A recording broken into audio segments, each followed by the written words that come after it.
Good evening, everyone. I'd like to call to order the Cumberland School Committee meeting, July 13th at 7:12 p.m. I ask that you please stand for the Pledge of Allegiance.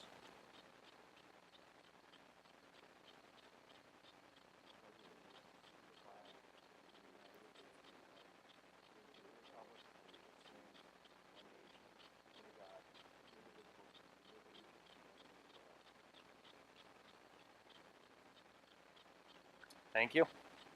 Next item on the agenda is the approval of the agenda. Pleasure of the committee. Mr. DeMonica makes a motion, second by Mrs. Friedman. All in favor?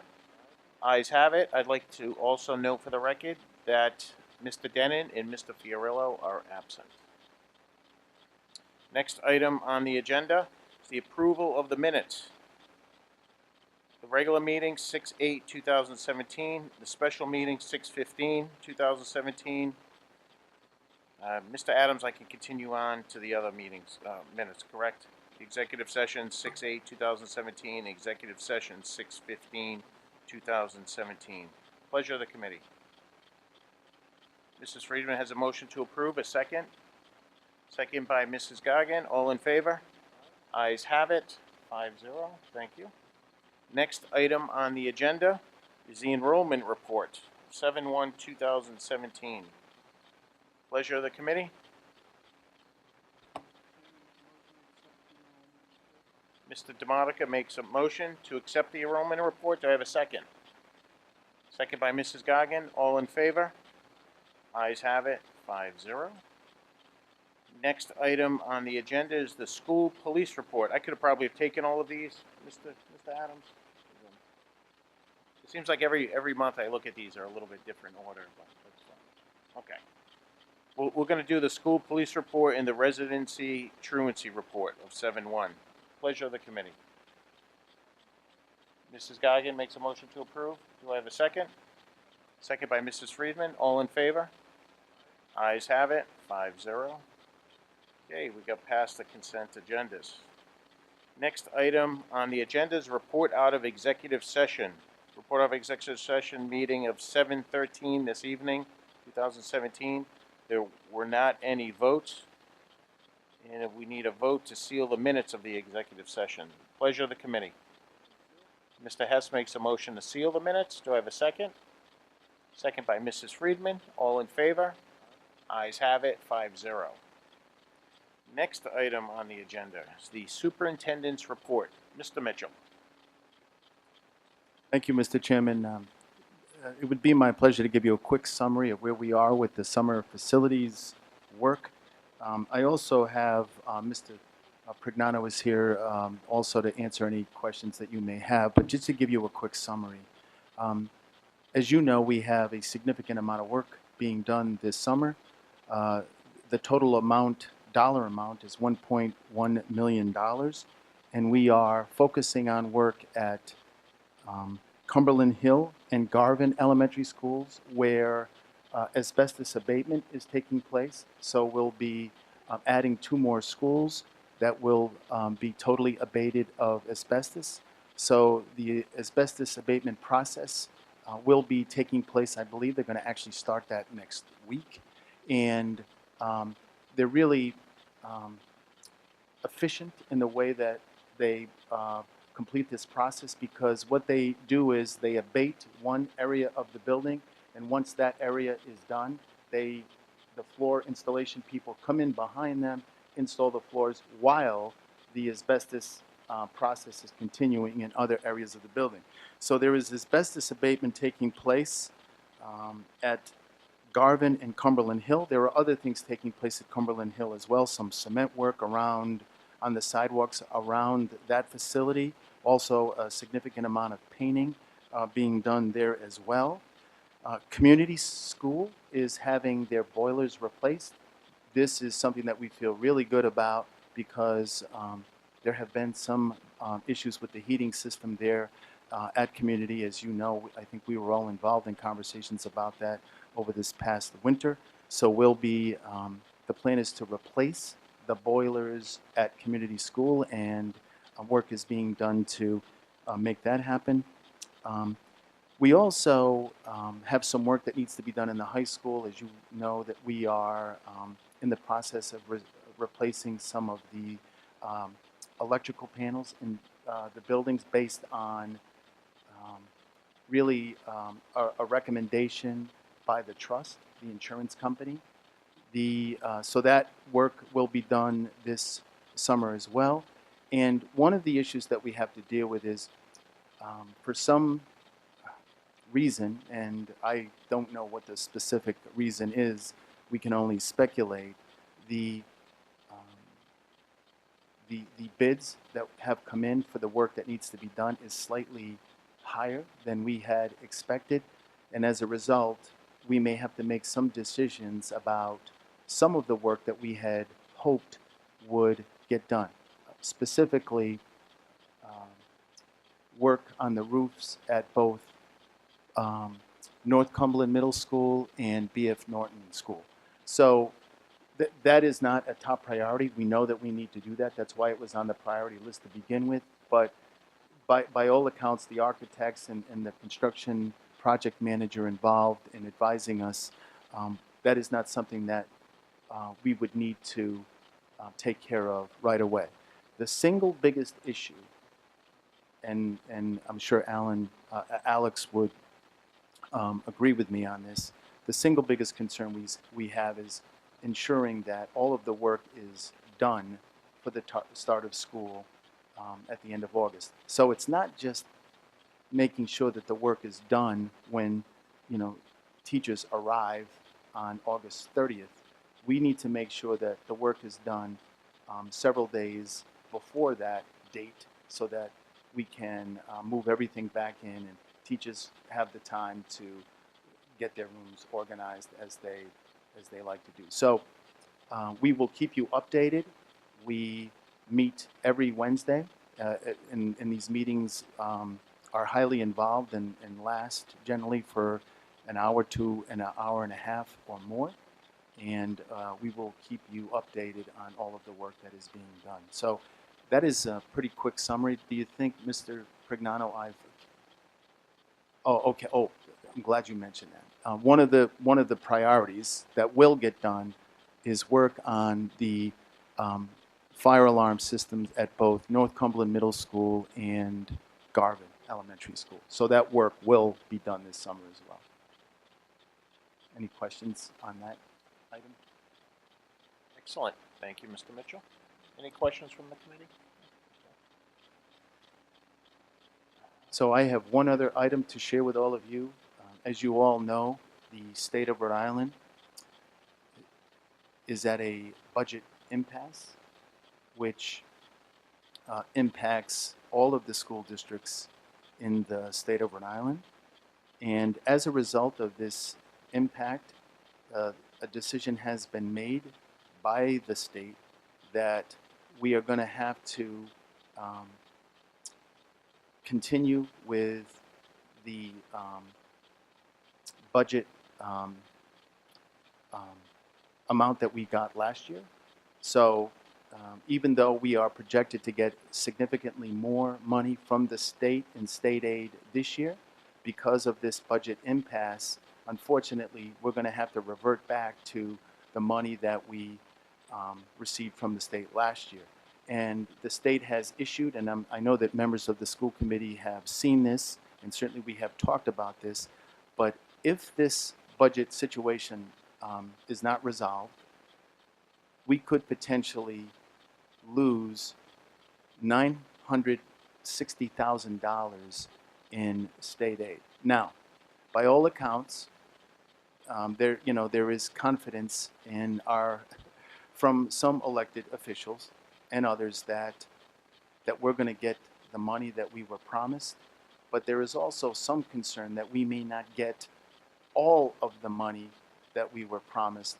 And to be honest, we really can't say one way or another at this particular point in time, because I don't know that anyone really knows what impact this impasse is going to have on not only Cumberland but all of the school districts in the state.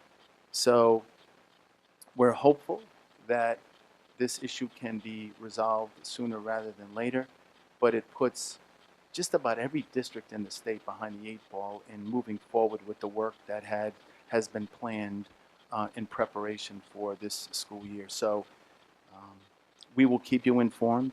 We have had a phone conference with the Rhode Island Department of Ed, the Commissioner, Mary Ann Snyder, the budget officials from the Department of Ed, and we're going to have ongoing phone conferences with them to stay abreast of this situation. So we will let you know when we hear anything on any potential changes that may take place. So that is pretty much where we are. I don't know, Mr. Prignano, if there's anything that you needed to add to that.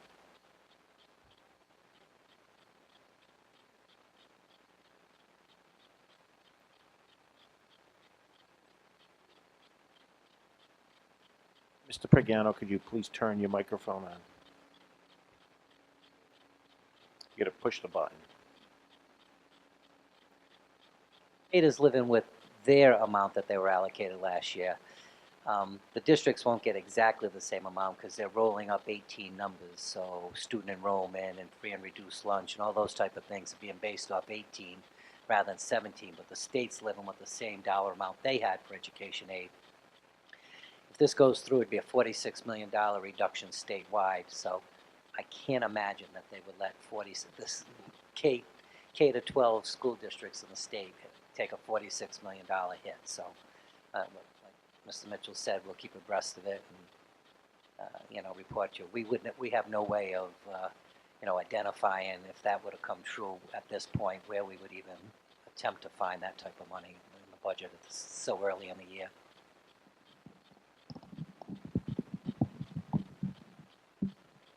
Thank you, Mr. Prignano. Mr. Mitchell, anything else to add? I think that's all at this time, Mr. Chairman. Thank you. Thank you. Next item on the agenda is the chairperson's report. So, Mr. Mitchell, I'm going to pick up from where you just left off, and I'm not going to take up a lot of time. I know Mr. McNeil has his whole family here, and it's nice to see the whole family here as well. So, real quick, I did receive a letter from the mayor of Cumberland, addressed to myself, Chairman Salvatore. I'm going to read it. And I do have a copy for the school committee members. Before you leave, I'll give you a copy of this letter. As you have heard, so dear Chairman Salvatore, as you have heard and been notified by RIDE, the Rhode Island General Assembly has not passed a state budget for fiscal 2018, and until this budget is passed, funding for all municipal and education aid will revert to those allocations reflected in the fiscal 2017 state budget. RIDE has produced estimates on anticipated reductions in allocations in local communities. These estimates make it very clear that damage will cause Cumberland in the 2018 state budget is not enacted. RIDE's estimate for Cumberland is $974,678. Our budget together and yours has passed for fiscal 2018 for the 2017-18 budget year. As you are aware, Cumberland anticipated an increase in state funding after the passage of the town's annual budget, and the school department was again expected to receive additional funds in excess of budget estimates in 2017-18. At this time, myself, and I'm sure your team do not know how or if these prior and anticipated changes will further alter the projected 17-18 budget year spending plan of the school department in conjunction with the estimates produced from RIDE. It is clear if the state 2018 state budget is not enacted now, it will result in a critical financial impact to our schools. Pursuant to our town charter, I am requesting that the school department revise their budget to avoid making expenditures in excess of appropriations until the state budget is resolved and the actual financial impact is known. It is my hope that municipal leaders and school committees join together with city and town representatives in order to bring this issue to the forefront and resolve this matter as quickly as possible. I am able to meet at your convenience with both teams to discuss this matter further. Please see enclosed letter that all municipal leaders are signing. Sincerely, William S. Murray, Mayor, with a copy to Jason Parmalee, Finance Director. And then there's also a letter from the Rhode Island League of Cities and Towns, which I'm not going to read aloud right now, but it's asking the General Assembly, Honorable Nicholas Mattiello and Honorable Dominic Ruggiero, to please come together and solve this crisis that's going on with the state budget. So, as chairman of this committee, it's my recommendation. This isn't up for a vote or anything. That I refuse personally on my watch to have the students of Cumberland take any type of hit. As of right now, I'm not making a recommendation to adjust our budget, with no disrespect to the mayor. I'm cautiously optimistic that the General Assembly will pull together. So as of right now, I'm not recommending any action going forward. So, thank you. Mr. DeMonica. The mayor is the mayor talking about town aid and state aid, or just town aid? We've been appropriated money from the town that they've already sent the tax bills out for, well, next year, but they've appropriated the increases. So are we able to spend the town's increase and not the state increase at the moment? Mr. DeMonica, very good question. I know the town is sitting on a little bit more than a $14 million surplus in their fund balance. The letter does not explain that. I will get with administrators, Mr. Mitchell, and our legal team, and also with the school committee appropriately to see how we'll move forward if we do think this is a major concern. So, all right. Any other questions? Okay. Hearing none. Next item on the agenda, also Chairperson's report, update regarding 2017 House and Senate bills. House Bill S-892, I'm sorry, Senate Bill 892, and House Bill 6203. So not to spend a lot of time on this, but there was reps in Cumberland, Mayor Ackerman, Alex Majikowski, Rep. McLaughlin, and a few other people have helped to try to limit the expansion of the mayoral academies in Cumberland. This is a Cumberland bill. It passed on the House side, something like 52 to 8. I apologize, I don't have the number on me. Now it's over on the Senate side, and it's hung up within this budget. The governor is against this bill. She'd like to see some other action taken, but none put forward at this time. So please reach out to the senators and the governor's office to pass this. We're looking at an excess of $4 million going to the mayoral academies. That's affecting the over 4,000 students at Cumberland. So that's all I have to say on that. Does anybody have any questions on that? Okay.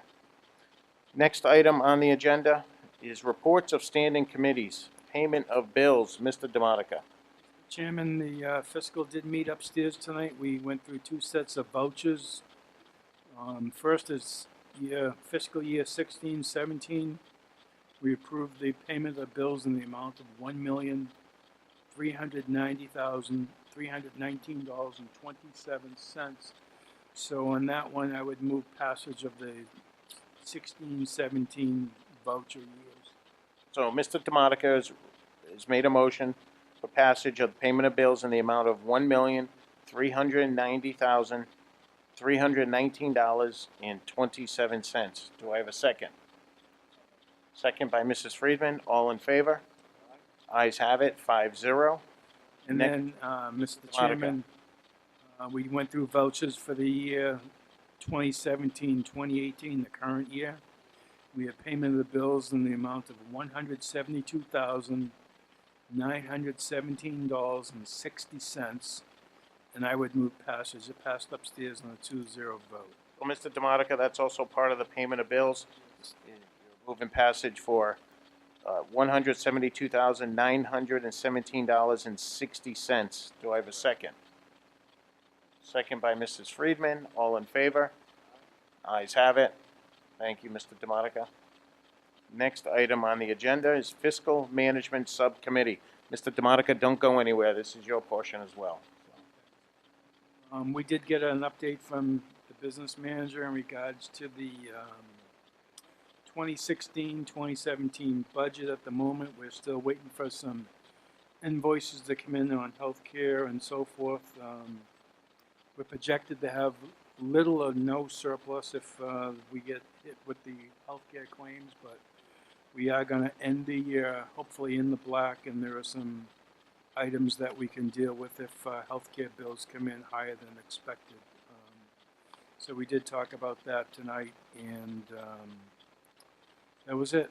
So we'll get an update in September in regards to when we get into this year's nitty-gritty, because there are really not a whole lot of bills to deal with at this time. Thank you, Mr. DeMonica.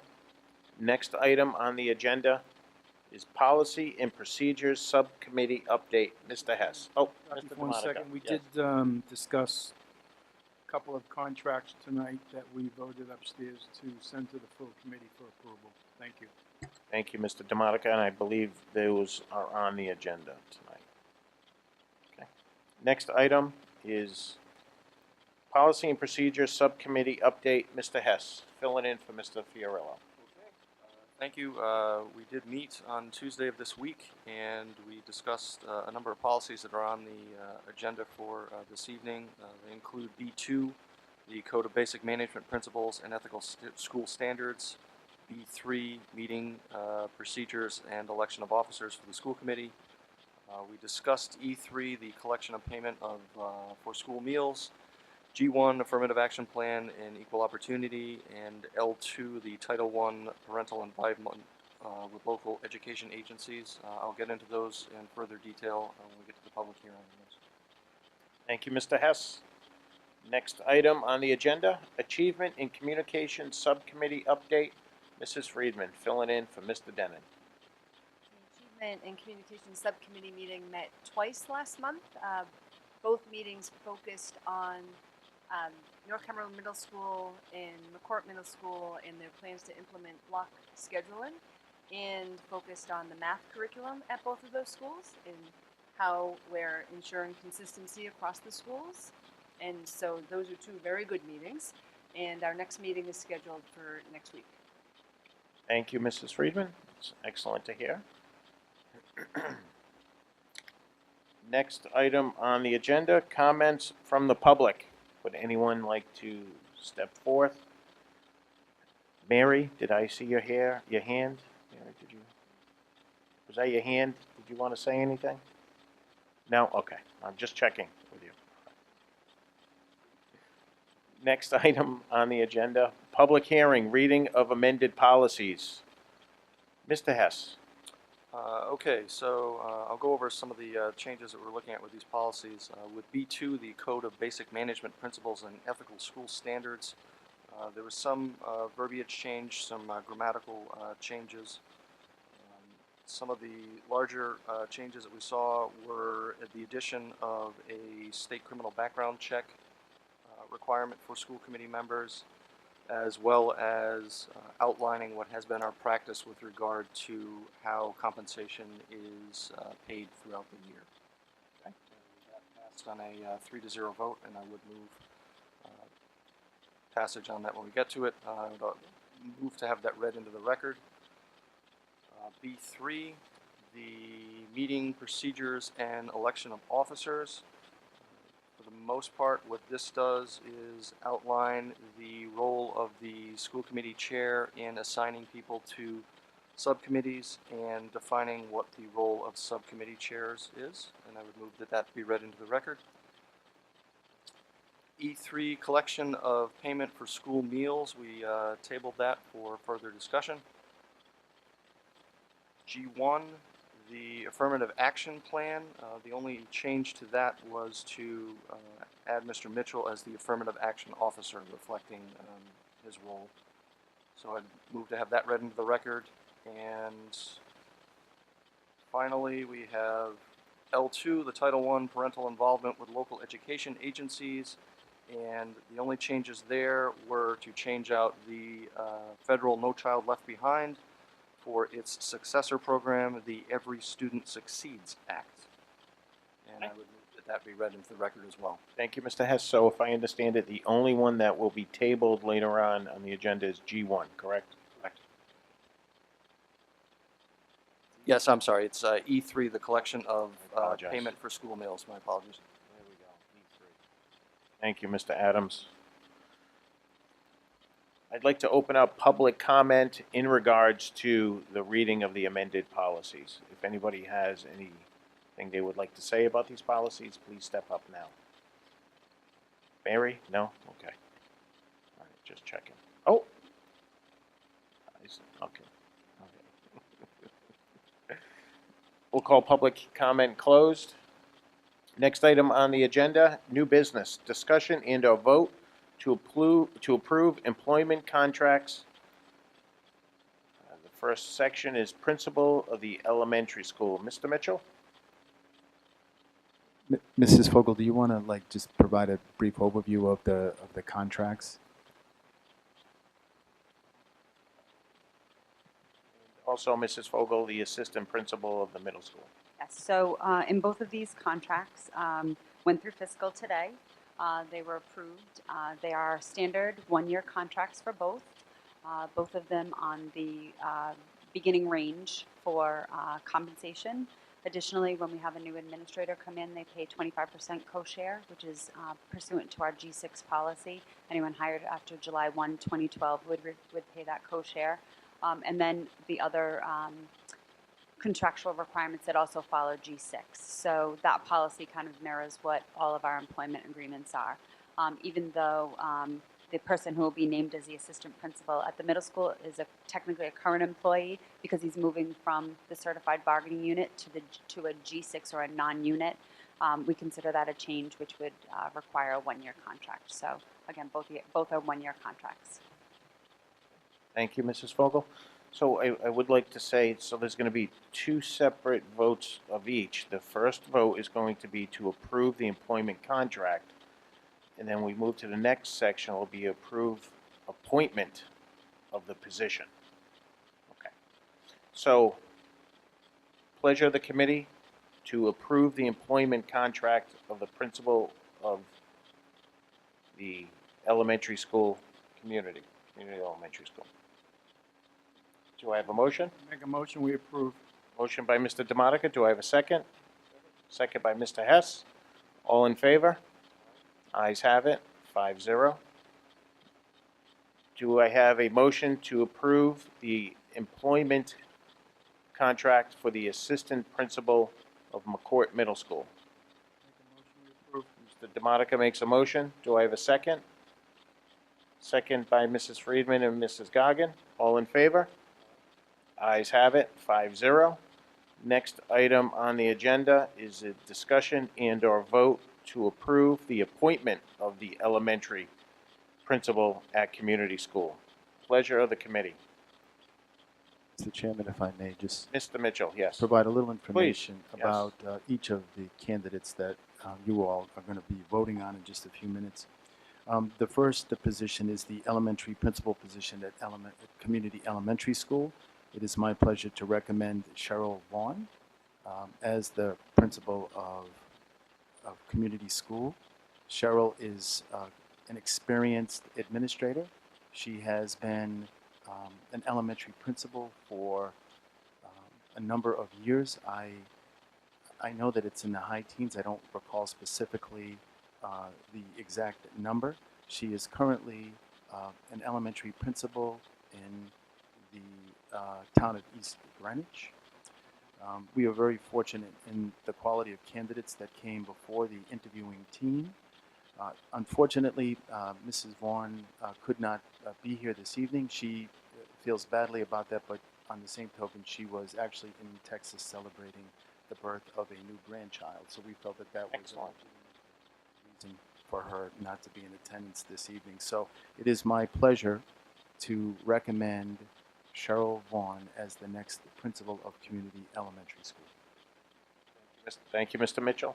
Do I have any further discussion in regards to the approval of the appointment of the elementary school? Do I have a motion Motion by Mr. Hess to approve. Do I have a second? Second by Mrs. Friedman. All in favor? Ayes have it, 5-0. Welcome aboard, Mrs. Vaughn, if you're watching, if you're streaming. Next item on the agenda, discussion and a vote to approve the appointment of assistant principal at Joseph L. McCourt Middle School. Mr. Mitchell. Thank you, Mr. Chairman. It is my pleasure to introduce to all of you the next assistant principal of McCourt Middle School, John McNeil, who is sitting in the audience with his attractive family there. Just a few comments about Mr. McNeil. He is highly experienced, and not only is he our choice to become the assistant principal for teaching and learning at McCourt Middle School, a position that we feel is extremely important. He has extensive experience in the private sector. He also has extensive experience in the military. So I think all of his combined experiences make him a unique candidate. I think that he will be able to really have a significant impact on the students and staff of McCourt Middle School, given his varied experiences. And I truly believe that one of the most important things that we can do as educators is provide real life learning opportunities for students. That is making connections between what students are expected to learn in the real world. And I believe that Mr. McNeil comes with a host of experiences that will be a real asset to McCourt Middle School. He went through an extensive interviewing process. There were a significant number of individuals on the interviewing team. I mean, having been in that position before, it is not easy to be sitting before 12 to 14 people who are passionate about who will be the leader or one of the leaders of their school. But he was, without question, the candidate that the committee overwhelmingly supported. Mr. McNeil and I had an extensive conversation about teaching and learning and instructional leadership, and I'm really comfortable and excited to have him take on this really important position. So it is my pleasure to recommend John McNeil as the next assistant principal of McCourt Middle School, and he is here with his family this evening. Congratulations, John. So now it's my turn, Mr. McNeil. So a couple things. I got to spend some time with Mr. McNeil this year. One of the times is we went to Southwick Zoo with McCourt, and after I saw you jump in the lion cage to feed the lion, I was pretty impressed. But speaking of lion cages, so you'll be working for Dr. Masterson, and you survived a year with Dr. Masterson, so I have to uphold the recommendation. I'm just kidding, it's Dr. Masterson. So no, all seriousness. So Mr. McNeil, I've seen him in action at the school. I was impressed. I made comment to Dr. Masterson about it, so I'm glad to see that you're moving forward, and I'm glad to see you here with your family as well. So excellent. So pleasure of the committee. Make a motion we approve. Mr. DeMonica makes a motion to approve. Do I have a second by Mrs. Friedman? All in favor? Ayes have it, 5-0. Mr. McNeil, welcome in your existing role. If you would like to say something on the microphone, you can. If not, no problem. It's your call. All set? Okay. Mary, did you want to come up for your dad and say a couple words? No? Okay. Well, congratulations. We do understand that it's getting late, so no problem if you want to, leave with your family. You don't want to stay for the whole meeting. It's okay. Go have some ice cream. Yeah. Grab some ice cream in town, so. Next item on the agenda is the Freight Farms Hydroponic Growing Systems video presentation.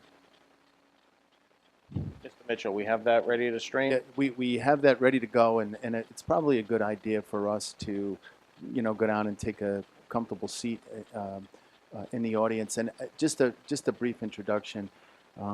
I, along with some members of the school committee, had an opportunity to hear a representative from Freight Farms talk about this opportunity for us. And, I think the best thing to do would be to watch the video because it does a great job of explaining how the freight farm works. And the thing that I think is most important is we are essentially going to get this really impressive growing ecosystem at no cost to us. So not only will this freight farm produce food and mostly green vegetables like lettuce and spinach, those kinds of items, on a regular basis. Over the course of the year, it is these vegetables are harvested. I don't know if it's weekly or every other week, but vegetables are harvested on a regular basis, and one freight farm can produce the green vegetables that we need to support the entire district. So this is really exciting. Not only is it organic, not only will it provide food, organic food, healthy food for our students and staff, but this is a learning opportunity for our students. Our students will be able to learn the science involved in this, and our goal is to actually have students involved in maintaining the growing ecosystem that we're going to be having. It'll actually be located on the grounds of the high school. So we're really excited about this.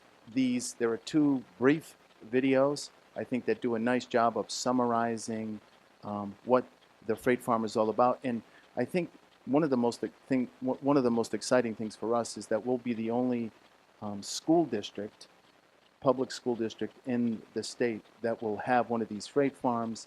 And right now they are popping up all over the country at colleges and universities. So it actually started in Boston, and I think you're going to be impressed with what you're about to see. So I would recommend that we move down and take a seat in the audience so that we can see the video clip. Without further ado, let's move down.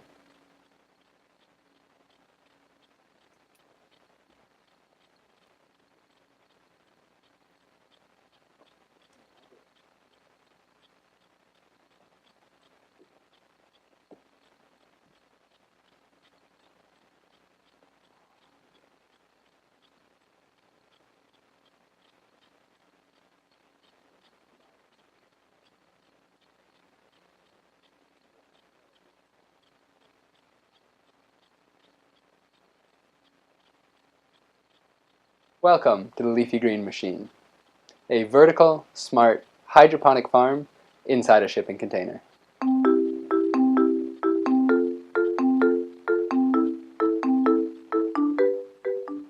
We call it the Leafy Green Machine because it's optimized to grow things like lettuce, herbs, or greens such as kale and Swiss chard.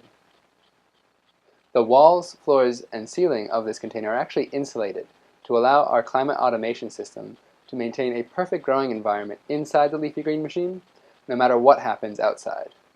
And it does this by taking readings from sensors in the air and water, measuring those readings against our programming, and automatically turning on and off various components in the farm in order to adjust the environment.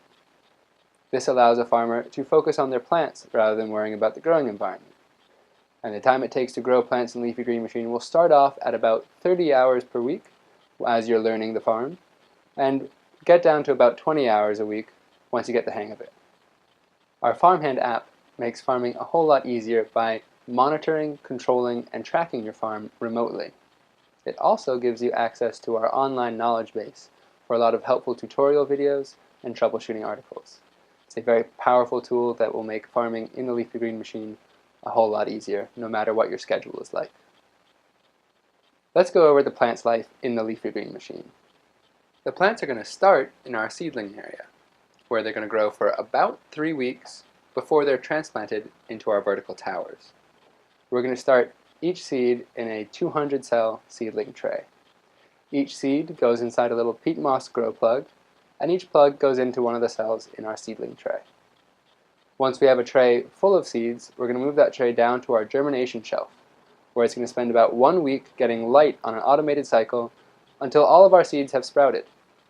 Once the seeds have all germinated or sprouted, they're going to move up to our seedling trough.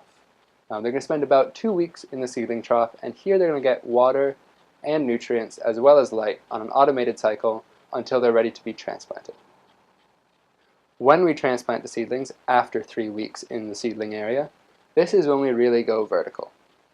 A lot of vertical farms will say that they're vertical, but they're actually just growing in shelves, which if you think about it are just stacked horizontal plates. We find that that's a very good model for a warehouse, for instance, but maybe not so much for a shipping container.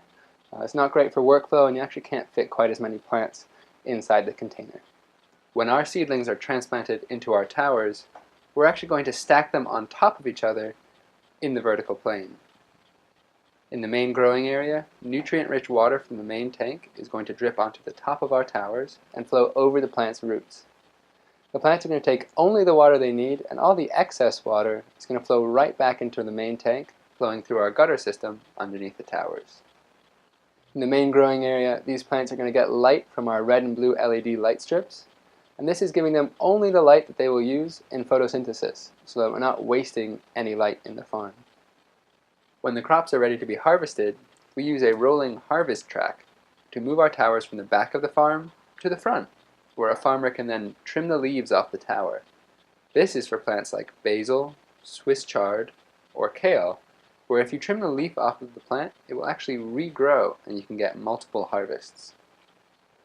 Alternatively, a farmer can remove the entire plant with the roots intact. This is for plants like lettuces, which you can sell as a living plant after you harvest it. Now, I mentioned that we like growing in the vertical plane, and that is because it allows us to grow an incredible amount of plants in a very small space.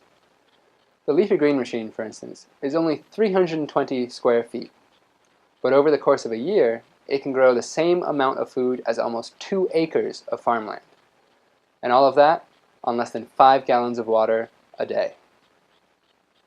We hope this tour gives you a better idea of how Freight Farms is helping people to grow food anywhere in the world with a leafy green machine.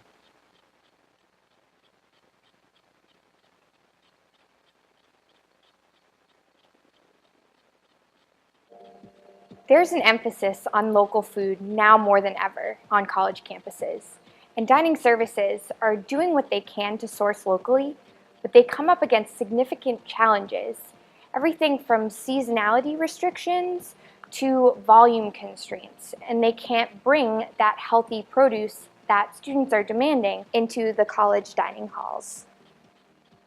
Freight Farms provides a unique opportunity for universities and college campuses to grow sustainably directly on campus. What we've done is we've taken an upcycled shipping container and turned it into a farm inside. Inside each container is a hydroponic growing environment. That means you use nutrient-rich water solutions instead of soil to grow crops. And inside each container, you don't need to use herbicides and pesticides, so you can guarantee that you're providing the freshest, healthiest produce to students without any of the negative, harmful effects to the environment or to their health. Each farm acts as an immediate solution to shorten the food supply chain, therefore decreasing transportation costs and reducing the amount of inputs that go into food production, and reduces the overall carbon footprint of your food operation. It's more than just a farm in a box. It becomes a powerful tool to facilitate engagement and collaboration among students and staff, because you're able to relay that information of how the food gets to their plate every day by knowing exactly how it's grown. You're also able to have students help in growing the food or provide them with information or cooking demonstrations that really educates them on the food that they're consuming every day.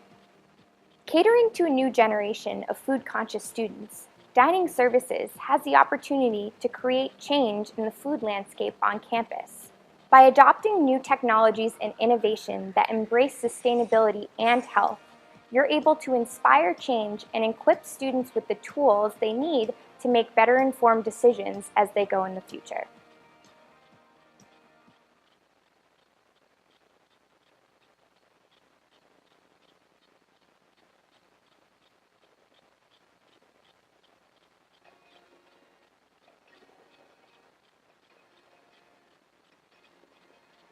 A freight farm is a complete growing environment.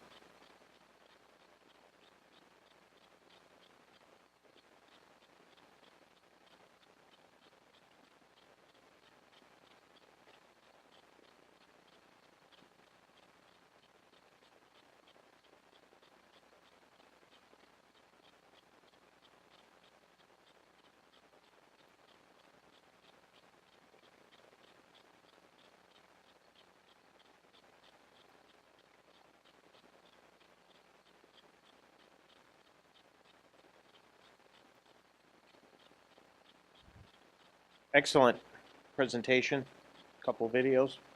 I'm looking forward to this unit at Cumberland High School. Excellent. Any questions, any comments, discussion? Mr. Chairman, Mr. DeMonica? Mr. Mitchell, are we going to be able to possibly work with Franklin Farm in regards to maybe getting a jump start on what they grow for the food banks, considering they can, start growing it in the freight farm here before, the season? Is there a way we can maybe bring them into the mix here and, since the town is helping pay for this, make it a community-wide effort, see its popularity grow and maybe help the town? I think that's a great suggestion. So we'll reach out in some way to the folks at Franklin Farm and share this information with them, and perhaps there is a way for us to collaborate, a partner in this venture. So that's a good point. And Franklin Farm, I mean, very impressive organization. They do a lot of great things to help the community and provide wonderful learning opportunities for our students. So it'll be my pleasure to reach out to them. Thank you. Good question, Mr. DeMonica. Thank you. Next item on the agenda, discussion and/or vote to approve resolution SCR 2017-07, a resolution requesting that Governor Raimondo veto contract continuation bills. I do have a copy of the resolution here that I will read aloud for the committee. Resolution requesting that Rhode Island Governor Gina Raimondo veto 2017 Senate Bill 0285 and House Bill 5593, which would extend collective bargaining agreements after their expiration. Whereas according to the charter of the town of Cumberland, one of the powers and duties of the Cumberland School Committee is to determine and control all policies affecting the administration, maintenance, and operation of the public schools. And whereas the Cumberland School Committee currently has collective bargaining agreements with two bargaining units, the Cumberland Teachers Association and the Independent Cumberland School Employees, which is referred to as ICSE. Whereas the Rhode Island General Assembly has passed two bills, 2017 S0285 and 2017 H5593, which state that all contractual provisions contained in a collective bargaining agreement entered into pursuant to the provisions of this chapter shall continue until such time as a successor agreement has been reached between the parties. Whereas this statutory language is so broad that it will likely incentivize unions to withdraw from bargaining successor contracts altogether unless the terms of a proposed successor contract are more advantageous to labor than the current contract, particularly when the economy takes a downturn. Such an outcome would put cities and towns at increased financial risk during the very periods when they require the most flexibility to weather economic storms. Whereas, if these bills were to become law, the Cumberland School Committee would no longer have an opportunity to negotiate contracts that are both fair to its employees and in the best interest of students and taxpayers. Now, therefore, let it be resolved. The Cumberland School Committee requests Rhode Island Governor Gina Raimondo veto the 2017 Senate 0285 and 2017 House 5593. Pleasure of the committee. Mrs. Friedman has a motion to approve SCR 2017-07 resolution. Do I have a second? Second. Second by Mr. DeMonica. All in favor? Ayes have it, 5-0. Thank you. And we have an original copy for Mrs. Goggin to sign, Alex? Or Mr. Mitchell on this? Okay. Oh, you got it? Oh, I apologize. Yep. Oh, okay. Thank you, Mrs. Goggin. Next item on the agenda. I apologize. Discussion and/or vote to rescind teacher non-renewal recommendations. Mrs. Fogel.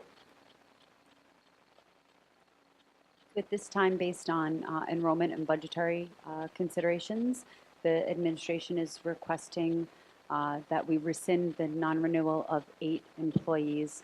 You were presented the list in executive session. Okay, thank you, Mrs. Goggin. Discussion or recommendation? I'm sorry. Thank you, Mrs. Fogel. It's okay, that's not an insult. I was thinking about I have to go to Mrs. Goggin after to sign the resolution, so, okay. Sorry about that. Thank you, Mrs. Fogel. Pleasure of the committee. Motion we approve the recall of the 8 employees. Thank you. Mr. DeMonica has a motion. Second by Mrs. Goggin. All in favor? Ayes have it, 5-0. Thank you. Next item on the agenda, discussion and/or vote to approve amended policies. Mr. Hess, we're going to take them one at a time.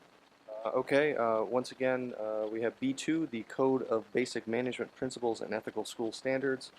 The highlight of the changes here were some grammatical and word choice changes, the addition of the state criminal background check for school committee members, the outlining of attending professional development as outlined in Rhode Island general law, and the compensation and benefits change, which just mirrors what our practice has been to pay the school committee stipend twice a year, once in October and once in May for 50% each.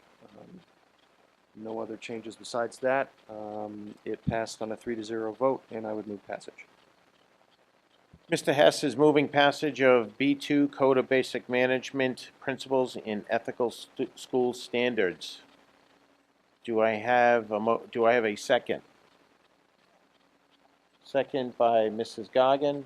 Any further discussion? Chairman, Mr. DeMonica? in the town charter, under number 14 for this policy, the town charter spells out exactly what happens when a school committee member is unable to attend.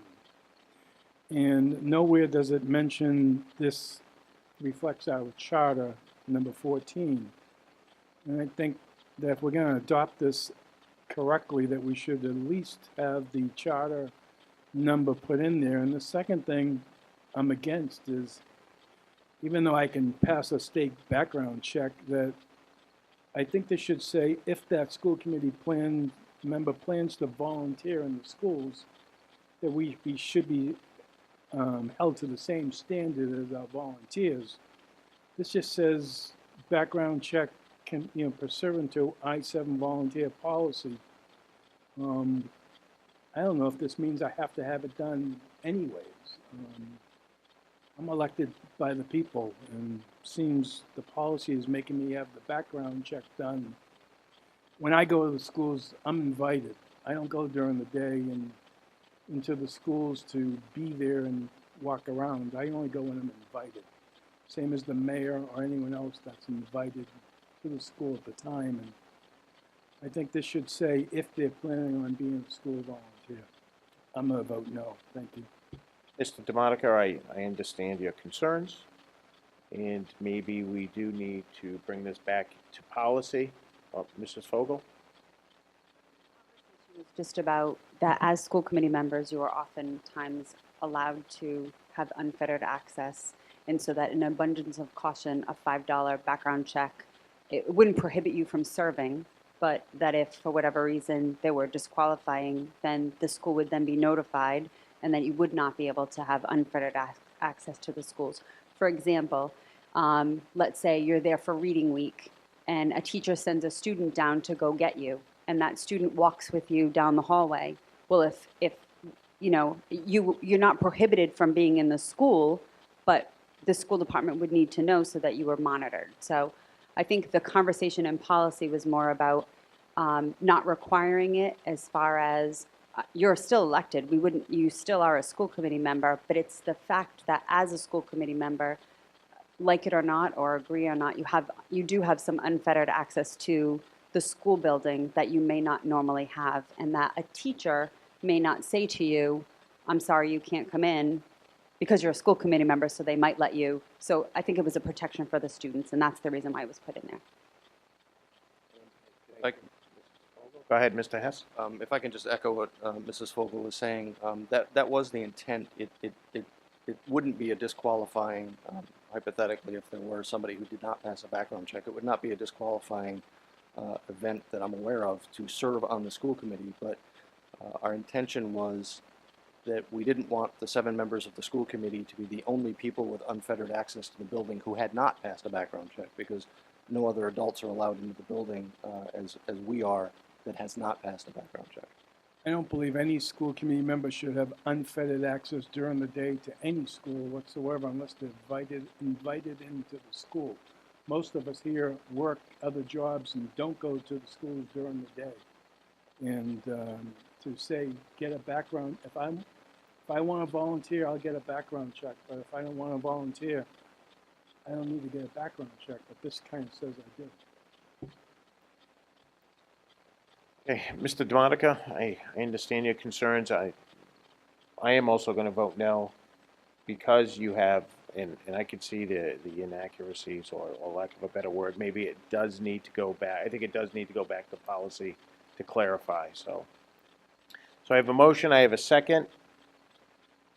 All in favor? Against? Against? Nay. Oh, did you have any other discussion, Mrs. Friedman? So, in favors? You're going to say aye. Against? Say nay. Nay. Mr. DeMonica, nay. Mrs. Goggin? You're for? Mrs. Friedman? Mr. Hess? Aye. Ayes have it. 3-2. Well, B2 passes. Okay, next item on the agenda. B3, meeting procedures and election of officers. Okay, the primary changes to B3 with regard to authorizing the school committee chair as the person who appoints as subcommittee members and creates the subcommittees, and outlining the duties of subcommittee chair to schedule meetings, to develop agendas for meetings with the assistance from the administration, keep and submit minutes of meetings, discuss and or vote on matters as appropriate, and report actions of the subcommittee to the full committee. This did pass on a 3-0 vote, and I would move passage. Mr. Hess is recommending passage of B3, meeting procedures and election of officers. Do I have a second? Second by Mrs. Friedman. All in favor? Ayes have it, 5-0. Next item is E3, collection of payment for school meals. I believe this was tabled, correct, Mr. Hess? Okay. Next item is G1, affirmative action plan, equal opportunity. Mr. Hess.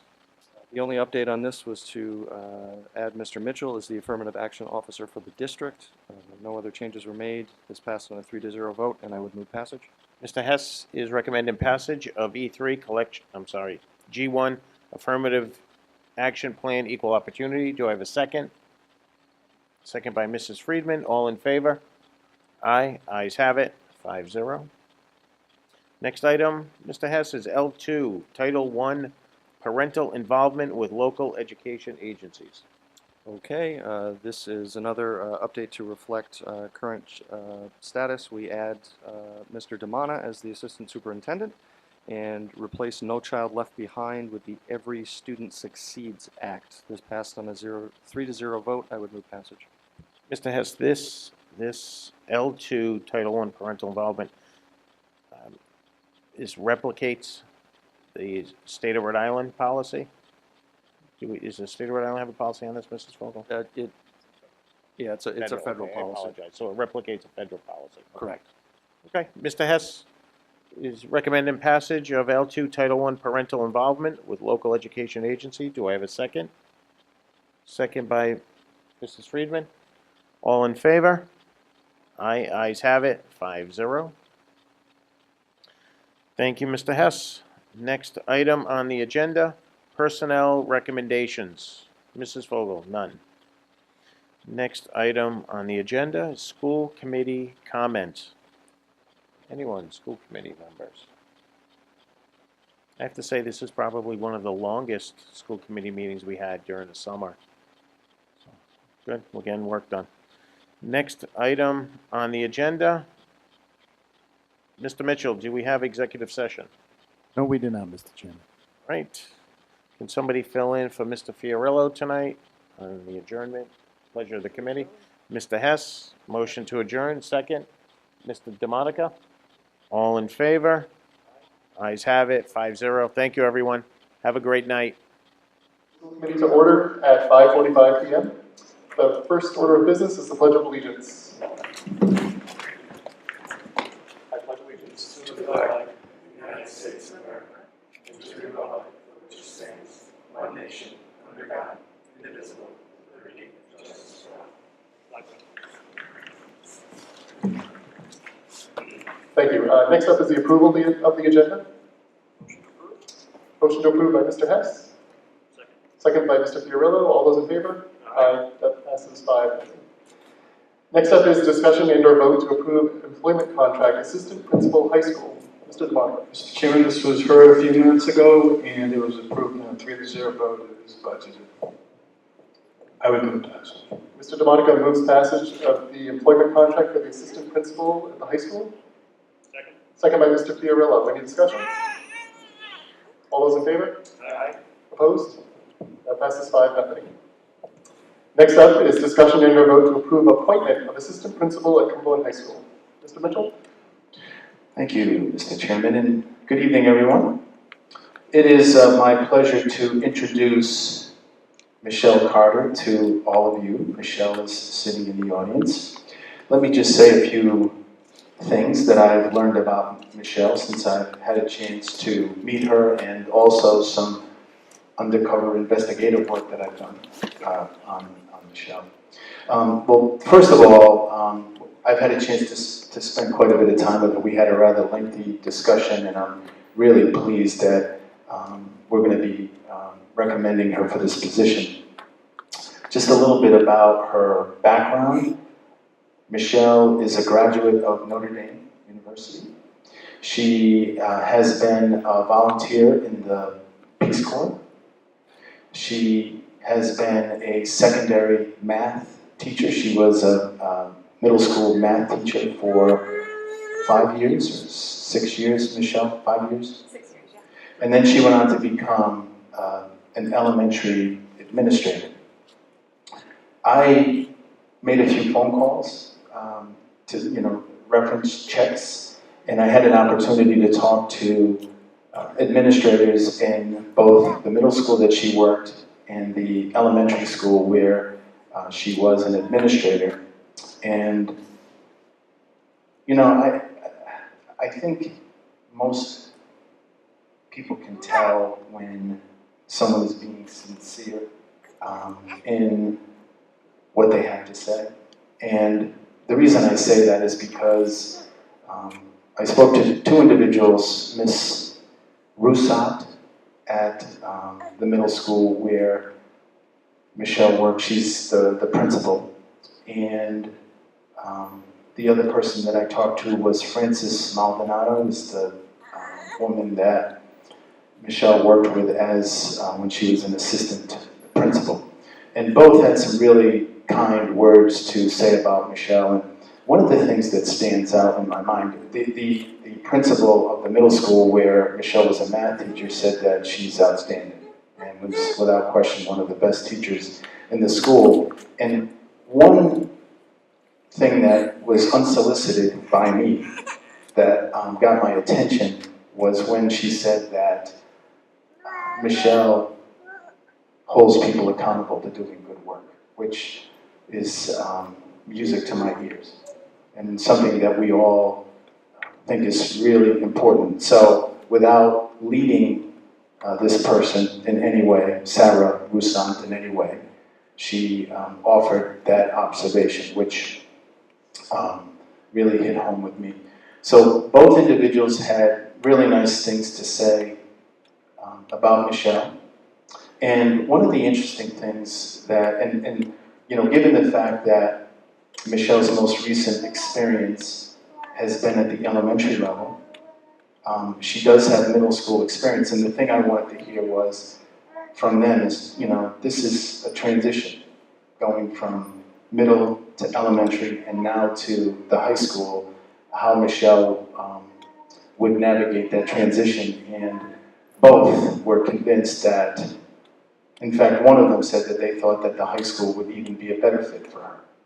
So I, based on my rather extensive conversation with her, I am convinced that she's going to be an asset to the administrative team and an asset specifically to Cumberland High School. So it's my pleasure to recommend her for this really important position. Thank you, Mr. Mitchell. Pleasure of the committee. Motion we approve. Mr. DeMonico makes a motion to approve the appointment of the assistant principal at Cumberland High School. Second. Second by Mr. Hess. Any discussion? All those in favor? Aye. That passes 5-0. Congratulations. Thank you.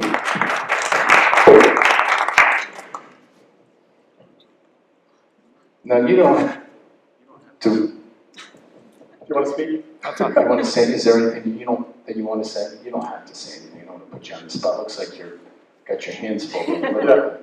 I'm just excited to get started. Great.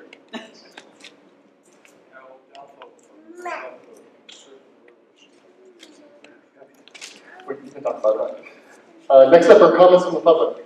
Any comments from the public tonight? Seeing none, we're going to move on to the next item, which is adjournment. We have a motion to adjourn by Mr. Hess and a second by Mr. Fiorillo. All those in favor? Aye. Then we are now adjourned, 5-0. We're adjourned at 5:51.